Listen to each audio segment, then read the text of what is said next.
Assalamualaikum warahmatullahi wabarakatuh. Perkenalkan, nama saya Dewi Cahyaningsi dengan NIM 1704521047, mahasiswa dari Prodi Sarjana Terapan Akuntansi Sektor Publik, Fakultas Ekonomi dan Bisnis, Universitas Negeri Jakarta. Pada kesempatan kali ini, saya ingin mempresentasikan proposal penelitian saya mengenai analisis implementasi kode etik profesi auditor atau seksi 110 prinsip dasar etika IAPI.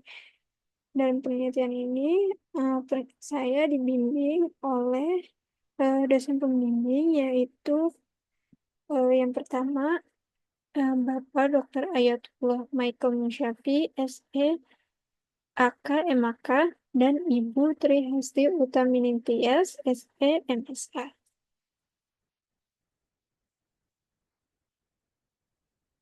Selanjutnya, bab 1 pada penelitian ini itu terdapat latar belakang, yaitu laporan keuangan yang disusun oleh perusahaan perlu melalui proses audit oleh auditor independen guna menjamin keadaan informasi yang disajikan serta memastikan kepatuhan terhadap standar akuntansi dan regulasi yang berlaku. Proses ini penting untuk memberikan keyakinan kepada para pemangku kepentingan bahwa laporan keuangan tersebut telah disusun secara wajar dan sesuai dengan prinsip profesionalisme. Dalam menjalankan tugasnya, auditor wajib mematuhi kode etik profesi akuntan publik atau KIPAP yang mencakup 5 prinsip dasar, yaitu integritas, objektivitas, komputasi dan kehati-hatian, kerahasiaan, serta perilaku profesional. Kasus pelanggaran etika terjadi pada tahun 2019, di mana P2PK mengenakan sanksi berupa pembekuan izin selama 12 bulan kepada akuntan publik Kasnasi Rumpea dari KAP Tanubrata, Sutanto, Fahmi, Bambang, dan rekan yang merupakan penanggung jawab atas laporan keuangan tahunan 2018 dari PT Garuda Indonesia Tbk. Karena kesalahan laporan keuangan tahunan terkait dengan pengakuan pendapatan prematur dari kerjasama dengan PT Mahathir Aeroteknologi. Kasus lainnya baru-baru ini pada tanggal 21 Januari 2025, akuntan publik nomor 12 sekian dari KPXYZ dan rekan di Jakarta dikenai sanksi pembekuan izin selama 12 bulan berdasarkan keputusan Menteri Keuangan nomor 34 KM 1 2025 terkait adanya indikasi pelanggaran yang terjadi di KAP tersebut. Fenomena ini menjadi konteks penting yang memerlukan penelusuran lebih lanjut mengenai bagaimana penerapan prinsip-prinsip dasar etika dijalankan dalam praktik nyata di lapangan.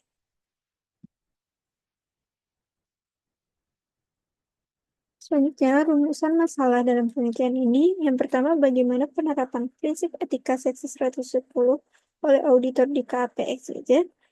Lalu, apa saja kendala dan tantangan implementasi etika profesi auditor di KPXYZ. Juga bagaimana peran IAPI dan pengawasan kepatuhan etika auditor di KAP, serta bagaimana pengawasan P2PK dalam memastikan kepatuhan etika auditor di KAP. Tujuan dari penelitian ini yaitu menganalisis pemahaman dan penerapan etika dasar etika auditor seksi 110 di kantor akuntan publik XYZ, lalu mengidentifikasi kendala dan tantangan implementasi etika profesi auditor di KAP XYZ. Selain itu juga menganalisis peran dan efektivitas IAPI dalam pengawasan etika auditor, serta mengidentifikasi bentuk pengawasan P2PK terhadap kepatuhan etika auditor di kantor akuntan publik. Penelitian ini juga bermanfaat secara teoritis dalam memperluas pemahaman dan wawasan di bidang audit, khususnya terkait penerapan prinsip-prinsip etika auditor, sebagaimana tercantum dalam seksi 110 prinsip etika IAPI. Secara praktis, hasil penelitian ini diharapkan menjadi masukan bagi auditor, IAPI, dan P2PK dalam mengevaluasi dan memperbaiki praktik audit serta memperkuat pembinaan dan pengawasan etika profesi. Selain itu, penelitian ini juga dapat memberikan referensi bagi penelitian selanjutnya dalam pengembangan studi terkait etika profesi akuntan publik.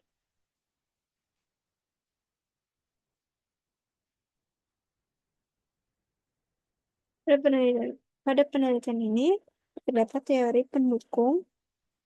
Yang pertama, teori sikap dan perilaku etis atau teori of attitude and behavior.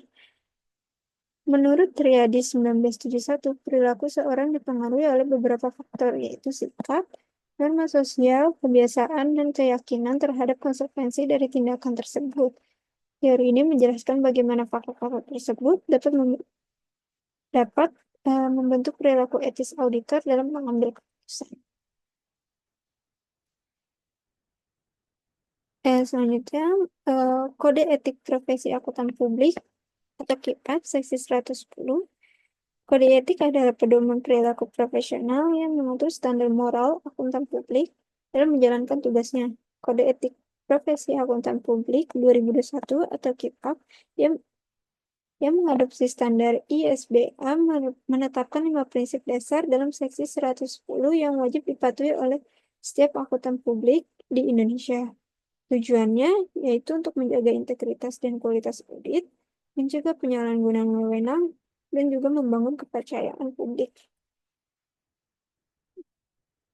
Adapun perkembangan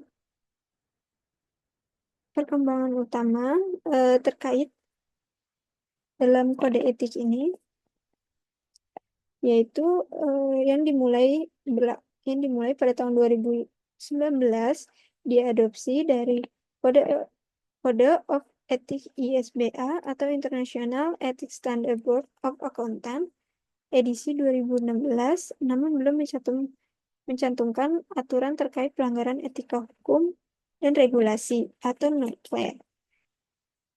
Selanjutnya, KEPAP pada tahun 2020 mulai berlaku pada 1 Juli 2020 dengan mengadopsi edisi 2018 dari ISBA. Dalam edisi ini, struktur kode etik menjadi 5 bagian dan mulai mencakup aturan non-clear serta ketentuan baru mengenai hubungan jangka panjang antara auditor dan klien, termasuk jeda atau cooling off period. Dan kemudian pada 2021 KIPAP diberlakukan pada 31 Desember 2021 sebagai revisi dari edisi sebelumnya. Revisi ini menambahkan aturan baru dari ISBA yang terbit pada Oktober 2020 yang menekankan pentingnya sikap dan pola pikir profesional serta memperbarui pengaturan hubungan jangka panjang dan definisi keluarga dekat.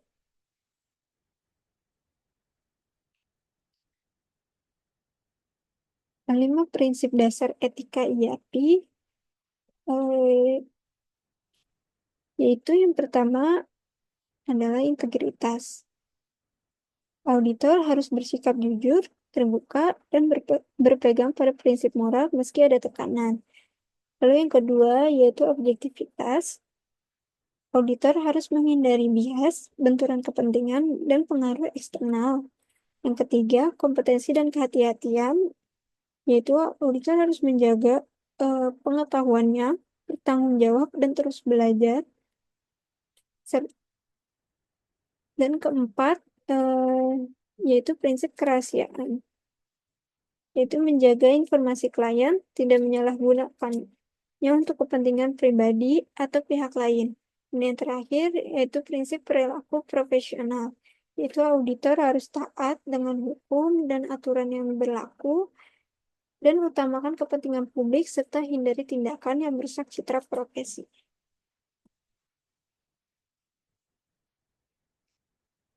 Teori pendukung lainnya yaitu yang akuntan publik merupakan profesi yang memiliki izin memberikan jasa audit, review, dan jasa asuransi lainnya atas laporan keuangan menurut Undang-Undang Nomor 5 Tahun 2011. Peran akuntan publik sendiri yaitu mengaudit laporan keuangan untuk memastikan kepatuhan terhadap regulasi serta memberikan saran keuangan dan perpajakan kepada klien atau perusahaan yang sedang diaudit. Akuntan publik juga harus memenuhi syarat pendidikan dan izin praktik dari Kementerian Keuangan, serta wajib mematuhi kode etik dan memberikan opini independen atas kewajaran laporan keuangan. Selanjutnya yaitu Institut Akuntan Publik Indonesia atau IAPI. IAPI merupakan organisasi resmi penetap standar etika dan profesi akuntan publik di Indonesia. Tugasnya yaitu menyusun kode etik, menetapkan standar audit, menyelenggarakan ujian dan pelatihan bagi para akuntan publik serta mengawasi mutu auditor. IAPI berdiri resmi tahun 2007 dan berafiliasi dengan IFAC dan menerbitkan KIPAP 2021 yang diadopsi dari standar ISPA. Itu selanjutnya Pusat Pembinaan Profesi Keuangan atau P2PK merupakan lembaga di bawah Kementerian Keuangan yang mengawasi profesi keuangan termasuk akuntan publik. Fungsi P2PK sendiri yang pertama untuk membuat kebijakan dan mengatur perizinan profesi keuangan. Kedua, melakukan pembinaan, pengawasan, dan pengembangan profesi, serta menetapkan sanksi administratif terhadap pelanggaran kode etik.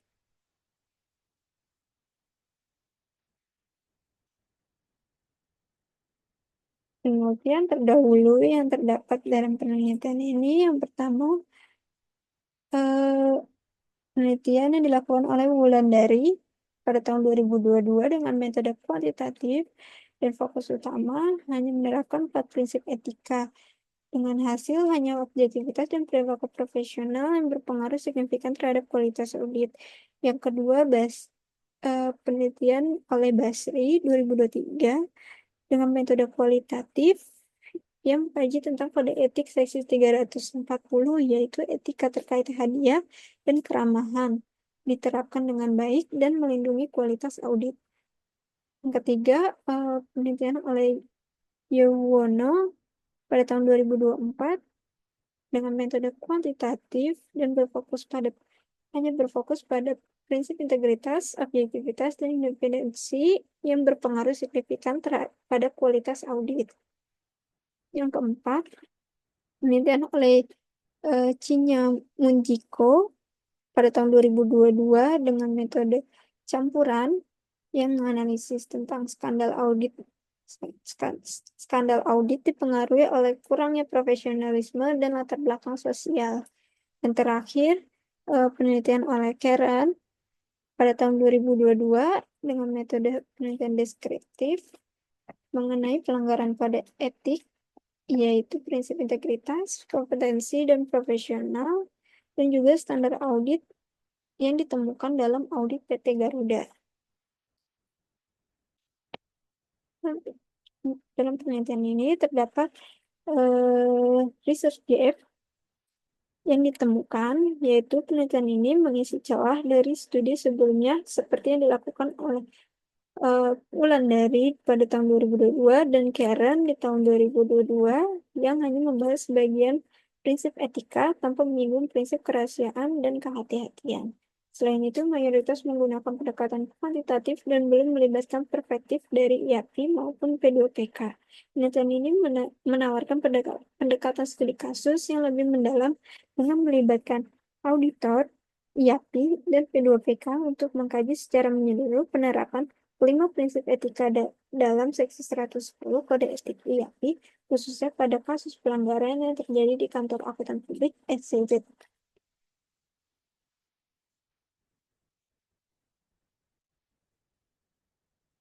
Selanjutnya, kerangka pemikiran dalam penelitian ini berfokus pada analisis penerapan prinsip-prinsip kode etik auditor di KAP SCZ dan rekan yang saat ini dikenakan sanksi akibat pelanggaran etika. Penelitian ini bertujuan untuk mengevaluasi pemahaman auditor terhadap kode etik serta mengidentifikasi kendala dan tantangan dalam mengimplementasikannya.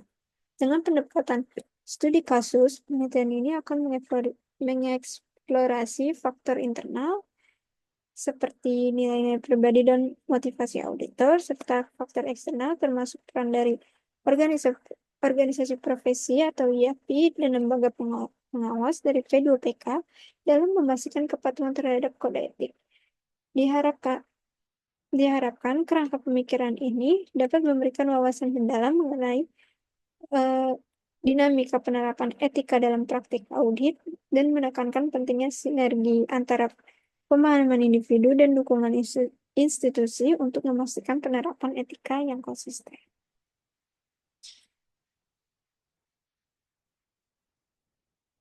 Selanjutnya, bab 3, terdapat metodologi penelitian.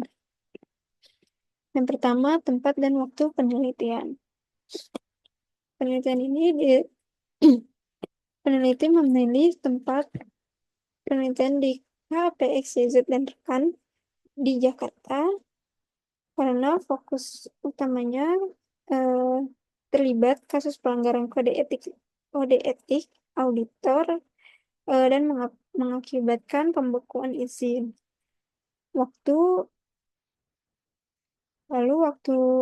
Jangka waktu dalam penelitian ini yaitu dimulai dari Januari 2024 sampai selesai dengan tahapan berupa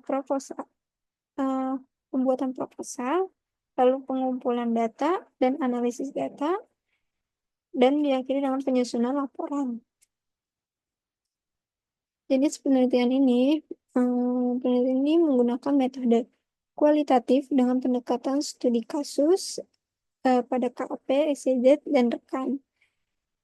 Penelitian ini juga menggunakan data primer berupa wawancara dan data sekunder mengenai kode etik profesi akuntan publik atau KEPAP 2021. Selanjutnya, teknik pengumpulan data pada penelitian ini yang pertama, studi literatur dengan mengkaji teori dan referensi yang mendukung dengan topik penelitian. Yang kedua, wawancara semi terstruktur,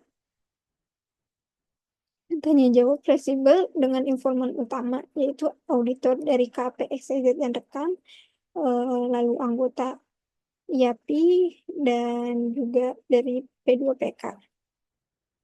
Dan ketiga, peneliti akan melakukan observasi lapangan, yaitu pengamatan langsung terhadap praktik penerapan kode etik oleh auditor di KPXYZ. Setelah data dikumpulkan, lalu data tersebut akan dianalisis dengan teknik model Miles dan Huberman. Yang pertama itu reduksi data, yaitu data yang dihasilkan disaring kembali lalu dirangkum dan memfokuskan data relevan sesuai dengan topik. Lalu data disajikan dengan disusun dalam bentuk narasi, tabel, atau visual untuk memudahkan pemahaman. Dan terakhir, penarikan kesimpulan untuk menentukan makna dari data untuk menjawab rumusan masalah yang dilakukan secara bertahap dan berkelanjutan selama proses penelitian.